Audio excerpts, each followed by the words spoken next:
Whoa, check this out. Hey, ain't got no cash, you ain't got no style, no guy, no gal to make you smile. Don't worry, what you gotta do? Be happy. Cause guess what? When you worry, your face will frown. You know what that'll do? That'll bring everybody down. So don't worry. Come on, y'all. Be happy. One more time we say, oh, oh, oh, oh, oh, oh, oh, oh, oh, oh, oh, oh, oh. Here we go, we say, oh.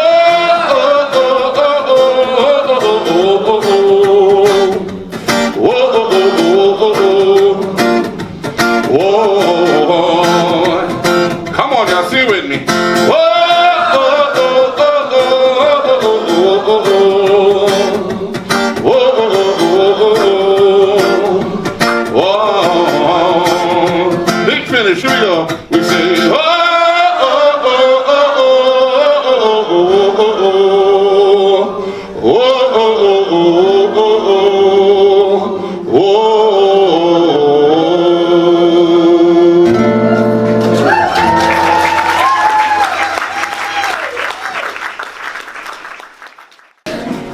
This week I found myself thinking about bandhas.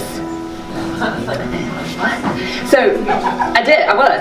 And so bandhas in the physical practice of yoga are essentially energy locks or muscle contractions where we contract certain areas of the body, like lifting up on the pelvic floor, tucking the belly button up and in, which locking the throat would be another.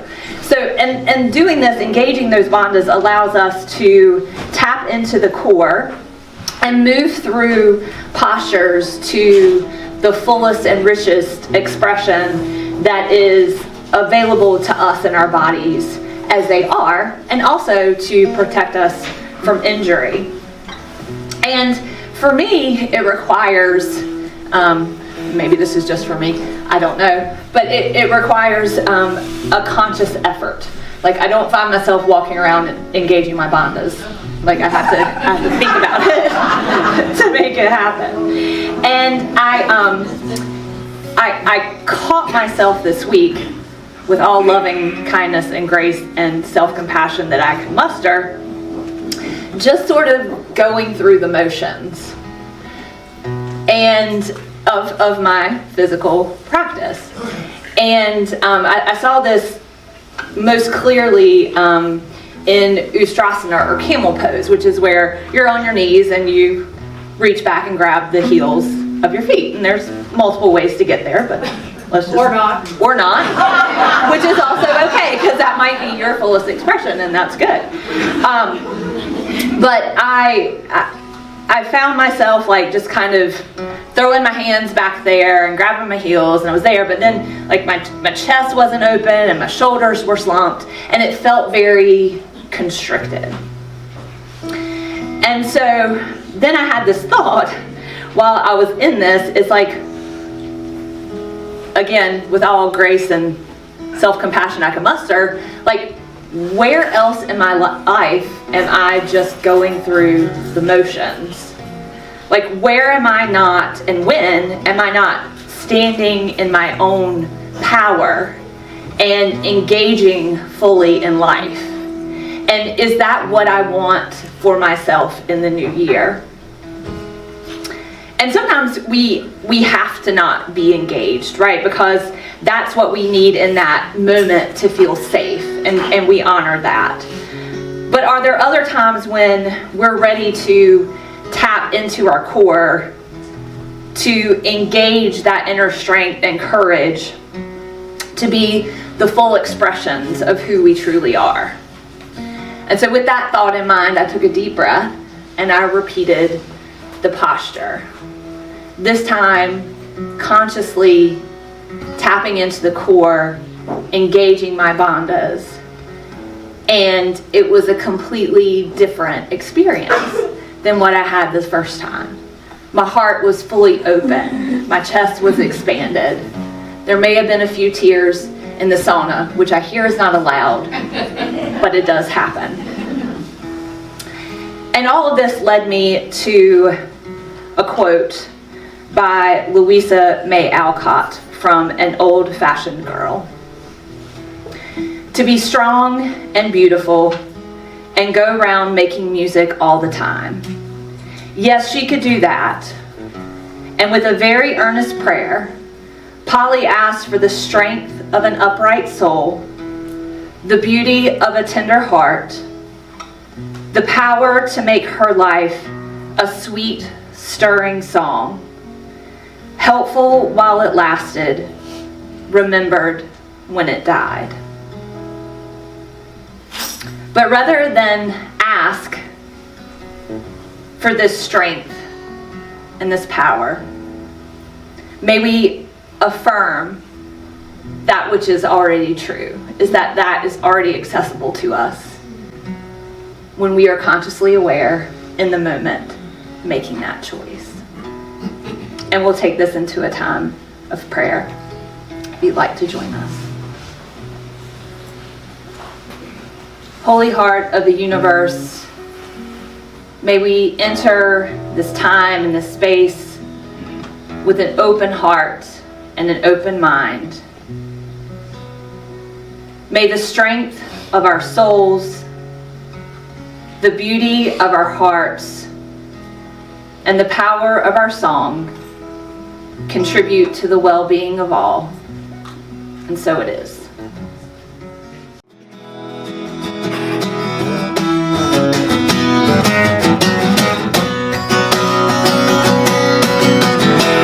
Day after day I'm more confused. Yeah, I look for the light in the pouring rain. You know that's a game that I hate to lose. But I'm feeling the strain, and I'm feeling the strain. Oh, give me the beat, boys, and free my soul. I wanna get lost in the rock and roll and drift away. If y'all know it, sing with me. Oh, give me the beat, boys, and free my soul. I wanna get lost in the rock and roll and drift away. Won't you drift away?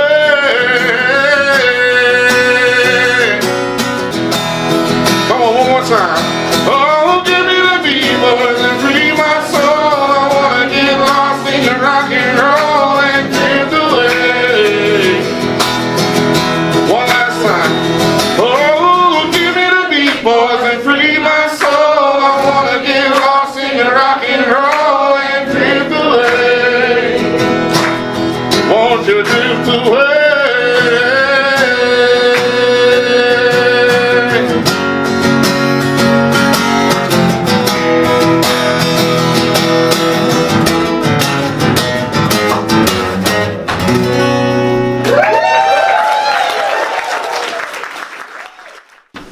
Hey now, that's the way to start a new year, right? Yes. Thank you, Jared. Taking the bottom card.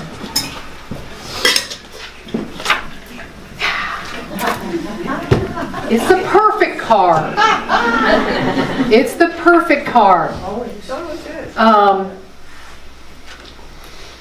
Somebody needs to go get Miles. His mama will. Of course she will. Miles!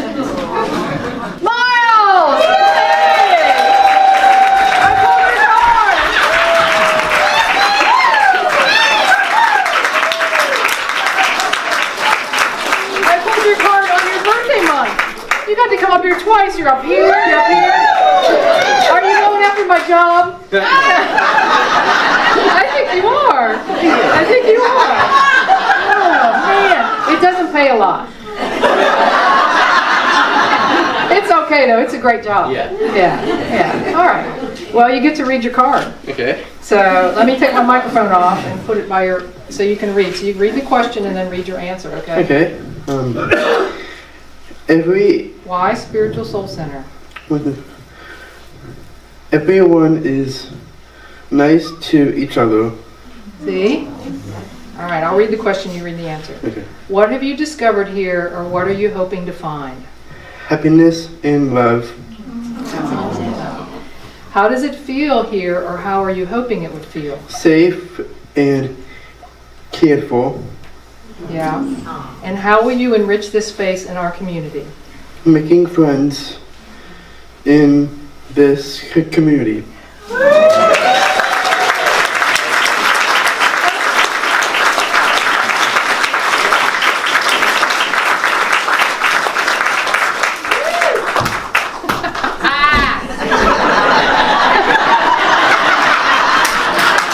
Yeah.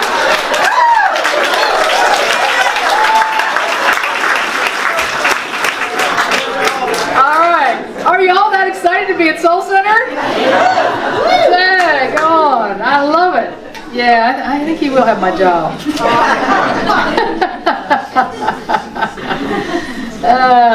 Rachel, if you ever doubt in your life that you ever did anything right, there's the proof that you did right there. So, no, look no further.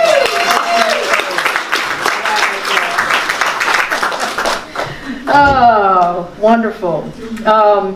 So today is the day, the first Sunday in January, that we participate in the White Stone Ceremony. So everybody's always very excited about the White Stone Ceremony, and you should be. We don't have a lot of rituals here at Soul Center, but this is one, and it comes out of the book of Revelation in the Bible. I know some of you were scared just by saying that, you know. Yeah. It's not that scary. I'm telling you, it's not that scary. You should. Please don't be scared by any book. It's just a book. You know, how people have used it, well, that's a different story, but don't be afraid of it. I'm not afraid of this book. I'm not afraid of this book. That was your interpretation. But this ceremony comes out of the book of Revelation. And in the beginning of the book of Revelation, this teacher, John, is writing letters to the 7 churches. So he's this teacher, and he's writing letters to these 7 different churches because, you know, as with all churches, they're having troubles. You know, it's hard to keep up a spiritual life in the world.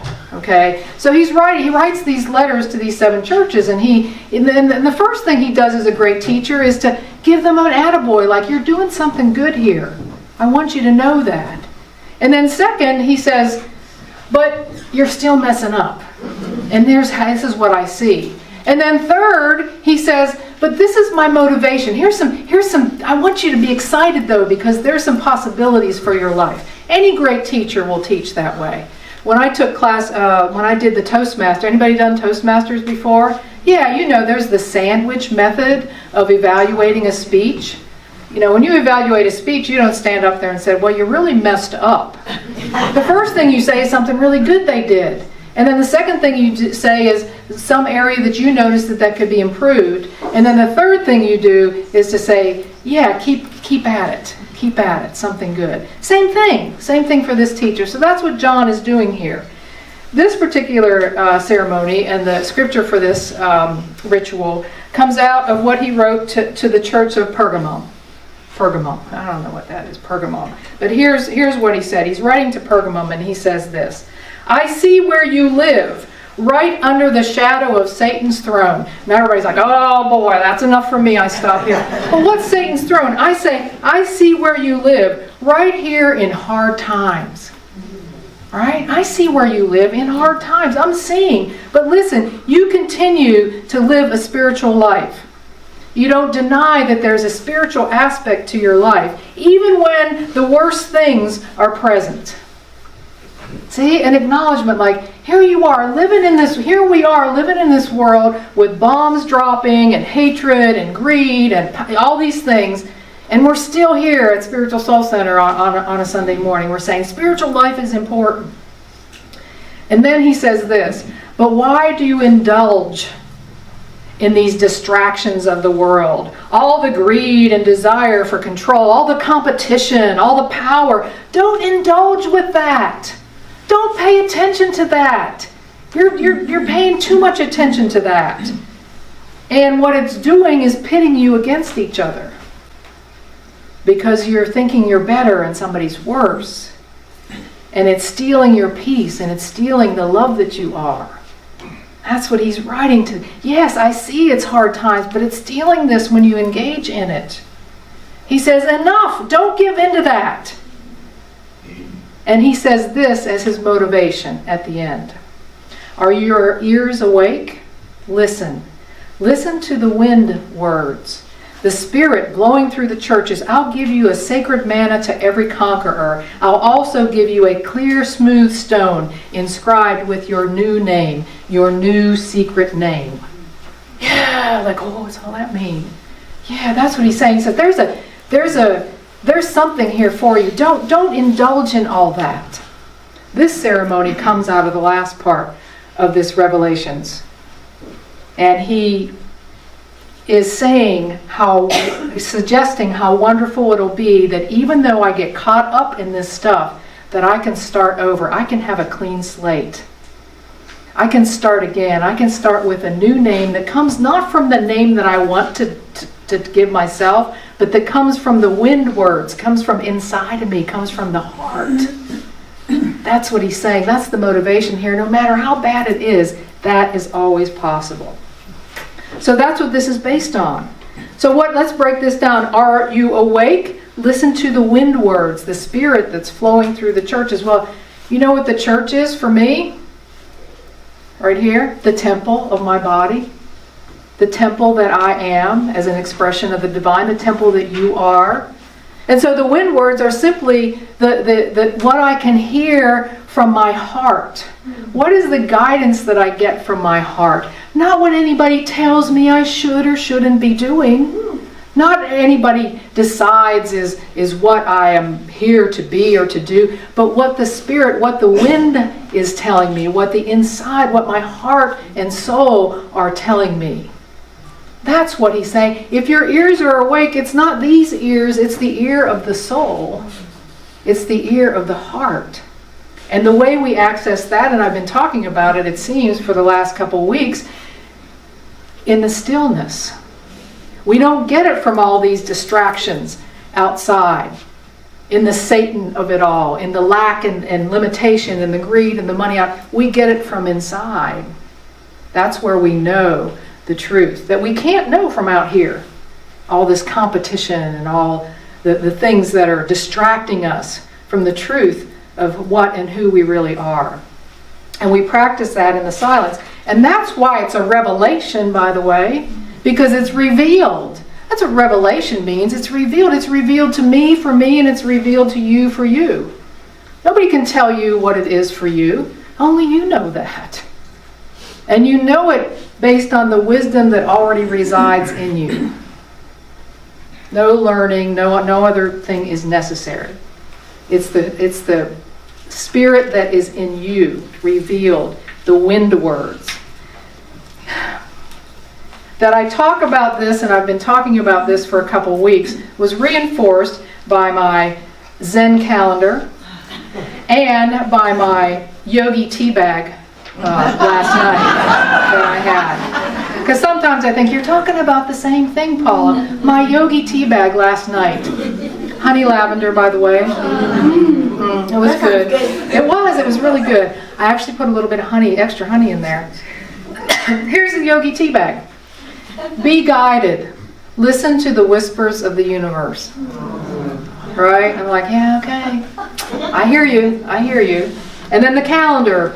I have finally the correct year calendar, 2024. Sunday, January 7th. Wisdom comes with the ability to be still. Just look and just listen. No more is needed. So there it is. It's just not me saying it. It's just not John saying it in the Revelations. It's the yogi tea bag and the Zen calendar too. You can find it everywhere. It's so important. Because the next line is, if you do that, if you can listen to the wind words, then I'll give you sacred manna to every conqueror. I'll give the sacred manna to every conqueror. Well, what's that? Well, what are we conquering? What is it that we're conquering? I say that what we are conquering when we are in the stillness, we are conquering our attachment to all this distraction that is out here. Because this, as my friend Maggie says, is so seductive that it pulls us out of stillness, it pulls us out of peace, and it likes to keep us out there. So the conquering that we are called to do is to leave that alone, to let that be what it is, to get away from the distraction of that and to overcome the attachment to that, because we're attached to it too. Yeah, we're attached to it too. To let it be. And I think this practice is really a practice of surrender. When we're in that stillness, it's a practice of surrender. And I say it takes a lot of courage to surrender. It takes a lot of courage to let it be and to go within and to trust that. It takes a lot of courage to do that, because sometimes the stuff out here, like I said, is very seductive and it pulls us in that direction. But if we are willing, then we get this manna, we get this spiritual food. If we are willing to go there, the manna is our inner guidance, this wisdom that I've mentioned already, that is available to us all the time already. Like, here's my list of things that I thought this inner guidance would result in. Like, you'll know what to do and how to do it. You'll know the things that cannot be provided by the outside world that you can rely on from the inside. Like, you'll know that. You will walk with confidence and joy because of God's presence, because that is your foundation, and that is your armor, and that is your compass. Not this out here. And you will be intuitively guided in your thoughts, actions, and decisions. Do you want that? Yeah. That's what I want. That's what I want. I want to walk in this world and to have that wisdom available to me all the time through the practice of stillness, to conquer my addiction and attraction and distraction of all this out here and making these my God. You know, that's like the false idol thing. Money, power, fame, job, recognition. If I am doing things to be recognized, if I don't allow Miles to have my job, I mean, that's on me. You know? It's like, what? No. Attached to being in charge, being in control. If I am willing and brave enough to let go of that, I can have this manna. I can have this wisdom. I can have this available to me all the time. I will know what to do, how to do it, how to be, what decision to make. I will have all of that. Because I am that. And so are you. And so are you. In part 3, I also give a clear, smooth stone inscribed with your new name. Your new secret name. Why is it a secret name? Because you don't know unless you know from here, from the inside. It's secret because it's not a name you choose. Because it sounds good, because you've been thinking about it, and like, oh, that'd be cool. I think I want the name Eve. Yeah, I don't know what. Or I want the name Peace. Because that's a good name. I want the name Love. But what, and it may be that, but what is the Spirit calling you? What is that? Sometimes I've written something on this stone and I haven't even known what it meant. I'm like, all right, I'm writing it down because that seems to be what I heard, but I'm not sure what it means in my life. So I keep that stone. I have last year's stone right under my computer monitors because I'm there a lot of the day. It's sitting right there so I can see it all the time. One time the name was actually a name. It was my dad's name. My dad had passed away that year. And when I was sitting in meditation, his name came up. I'm like, well, but his name was more than a name. You know, my dad's name was just his name, but his spirit and his energy was something else, right? It was something else. And so that was the name, and that was the energy that was carried on that stone for me. You might carry it in your pocket. You might put it in your purse. You might have it on, wherever you put it, keep it visible to yourself. But the name is not the name you choose, it's the name you're given. And you're given that from your heart and from your soul. That's where it comes from. It's the divine that's speaking with you. And the divine, that still small voice that's saying, this, my child, this is what I want you to pay attention to this year. This thing here, I'm letting you know today, this is what it is. That's the name, whatever that is for you on this stone. Isn't that exciting? Isn't that exciting? It is exciting to me. And that's what we're going to do this morning. That's what we're going to do this morning. We're going to have a chance to write your new name on a white, smooth stone. These stones were mined in Hebron, Israel. I order them every year from a Jewish man who has a company out in Kansas City, Missouri. And he ships them here. He cuts the stones and tumbles them. And they go through a loving process to get right here. So I want you to choose a stone, and I want you to feel that stone in your hands. And we'll go through a meditation, and I invite you to then write on that stone as you are guided. You know what? If it doesn't come to you today, don't write any old word on that stone. Take it home. Write the word that comes to you. I'm hoping it comes today, but maybe it won't. All right? It's not a forced thing. This is the same thing I talked about, allowing it to be revealed. The book of Revelation is you. You are the book. Allow it to be revealed.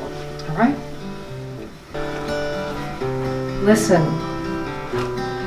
Listen for the wind words. Listen for the Spirit blowing through the temple that is you. Listen for the guidance. Listen for the word. Your new name.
So this white stone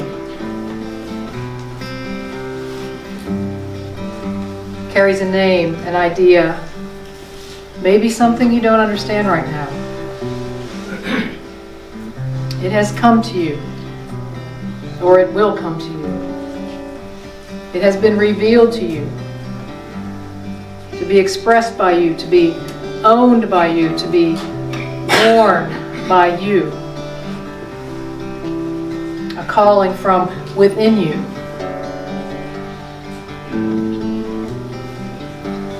Give thanks for this revelation. Accept this new name, this next greatest possibility, this encouragement, this unknown. Carry this stone with you. Continue to practice prayer and meditation and being still. This is the start of a new year with a new name, with your secret new name. Grateful, grateful, grateful. Amen.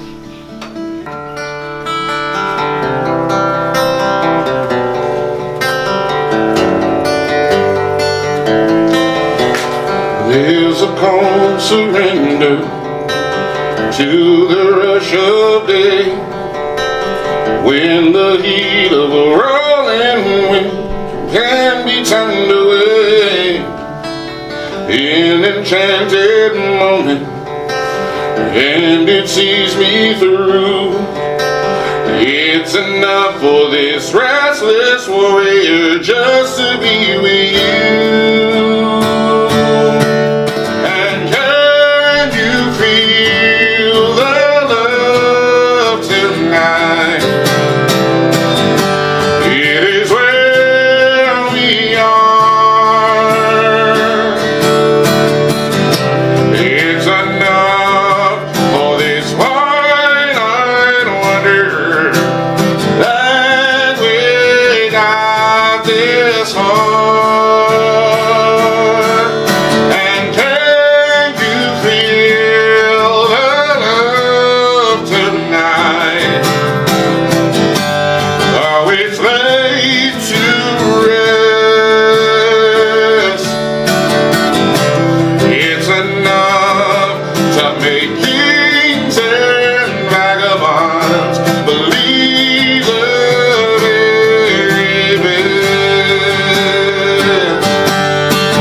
Deep breath in. May I be filled with loving kindness. May I be well. May I be peaceful and at ease. May I be happy. May all beings be filled with loving kindness. May all be well. May all be peaceful and at ease. May all be happy.